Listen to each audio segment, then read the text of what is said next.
ছোট্ট বন্ধুরা, আমার প্রিয় বন্ধুরা, আবার চলে এসেছি মূল্যবোধের গল্প শোনাতে। গল্প শোনো, মূল্যবোধ শেখো, এই আসর নিয়ে। আজকের আমার গল্প মিঠি নামের একটি ফুটফুটে মিষ্টি মেয়ে আর কাপ কেক। তো কি হয়েছে বন্ধুরা, মিঠির জন্মদিন আজকের। তো মিঠি তার ১৯ জন বন্ধুকে নিমন্ত্রণ করেছে, বাড়িতে তারা চলে আসবে পরপর সব। তো মিঠির এক বন্ধু, তার খুব প্রিয় বন্ধু, তার নাম রানী। রানী চলে এসেছে। তো মিঠি অনেক খাবার দাবারের আয়োজন করেছে, মিঠির বাবা মা। তো রানী, মিঠির এই বন্ধুটি, এই মেয়েটি একটু লোভী প্রকৃতির, পেটুক প্রকৃতির। তো এক জায়গাতে টেবিলে এই যে মিঠি এবং আরো ১৯ জন, মানে এই ২০ জনের জন্য ২০টা কাপ কেক খুব সুন্দর সুন্দর রাখা ছিল। তো রানী একটু লোভী এবং খাবার দাবারের প্রতি লোভ তার বেশি। তো রানী লোভ সামলাতে পারেনি। রানী কি করলো না, নিজের ভাগের কাপ কেকটা খেলো, তারপরে ফাঁক ফোকরে কথা বলতে বলতে চুরি করে আস্তে আস্তে সে ২০টা কাপ কেকই সে খেয়ে ফেললো। খেয়ে তো তার পেট দমসম অবস্থা, বুঝতেই পারছো বন্ধুরা। তো হলোটা কি, মিঠির খুব খারাপ লাগলো। সবাই তার প্রশংসা করছিল, জন্মদিন নিয়ে অনেক কাজকর্ম চলছিল, কিন্তু রানী এমন একটা কাণ্ড করে ফেললো যাতে সেখানে মিঠির মাথা হেট হয়ে গেল।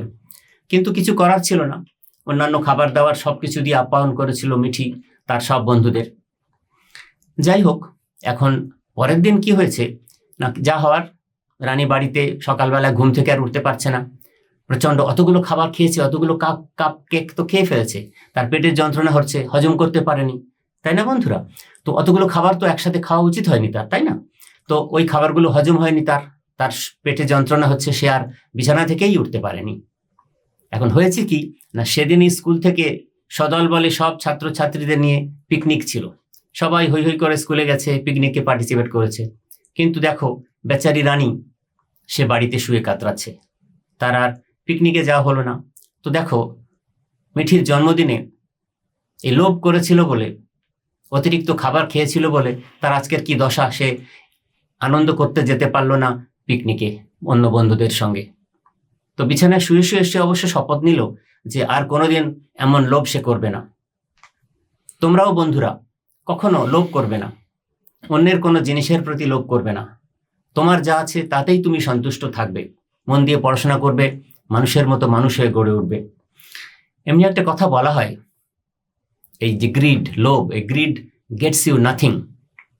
এই লোভকে কি বলা হয় জানো বন্ধুরা? এই লোভকে বলা হয় না, ঠিক একটা পেটমোটা ডেমন, পেটমোটা শয়তানের মতো, মানে পেটটা বিশাল মোটা, ইয়া বড় চেহারা, কিন্তু মুখটা তার একটুখানি ছোট্ট। কি হয় তাতে? তাকে তুমি যতই খেতে দাও না কেন, তার পেট তো ভর্তি হবে না, তো তাতে তার শেষ হয় না। যতই খাবার দাও, খাবার তার শেষ হয় না, যতই দাও। লোভ এমন একটা খারাপ জিনিস, যত লোভ করবে তত আরো লোভ বাড়তে থাকবে। তো তোমরা কখনো কোনো ব্যাপারে লোভ করবে না। লোভ একটা খুব খারাপ চারিত্রিক গুণ। লোভ যারা করে, লোভী যারা, সমাজে তাদের কেউ ভালোবাসে না। ছোট্ট বন্ধুরা, তোমরা কখনো লোভ করবে না, কারোর প্রতি লোভ করবে না, কারোর প্রতি অহংকারও করবে না। এই লোভকে কি বলা হয় জানো বন্ধুরা? তোমরা তো এই দারিদ্র শব্দটা শুনেছো, দারিদ্র, পভার্টি।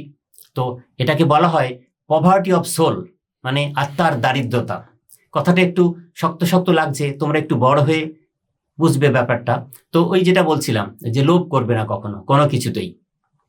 এবং আরেকটু তোমরা যাতে বুঝতে পারো সহজে, যেমন আমরা বলি যে এই লোভ হচ্ছে এমন একটা গভীর গর্ত, যে সেই গর্তের মধ্যে না তোমরা সবাই মিলে যত মাটি ভরো না কেন, গর্তটা আর পূরণ হয় না, মানে এত বড় গর্ত। মানে লোভ মানুষকে এত নিচে নামিয়ে দেয়। অন্যান্য যত মহৎ গুণ, ভালো গুণ আমাদের জীবনে থাকে, সেগুলো সব নষ্ট করে দেয় এই লোভের কারণে। তো লোভ করা চলবে না। ওই জন্য বলা হয়, মানে তুমি যদি ধরো বড়লোক হতে চাইছো, সেটা কিন্তু লোভ নয়। তুমি পরিশ্রম করে, সৎ পথে রোজগার করে তুমি বড়লোক হতেই পারো। লোভ কোনটা না, তুমি অন্য সবার থেকে বড়লোক হতে চাও, সেটাই হচ্ছে লোভ। তো এই অসুস্থ প্রতিযোগিতার মানসিকতা এই লোভ থেকে আসে, সেজন্যে লোভ করা চলবে না। মিঠির এই বন্ধু রানী, সে কিন্তু হাড়ে হাড়ে বুঝেছে ওই কাপ কেকগুলো শেষ করে।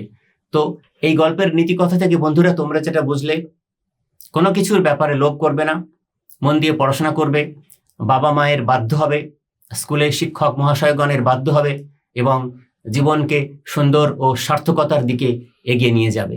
তোমরা সবাই খুব ভালো থাকো, সুস্থ রাখো শরীর, সুস্থ থাকুক তোমাদের মন।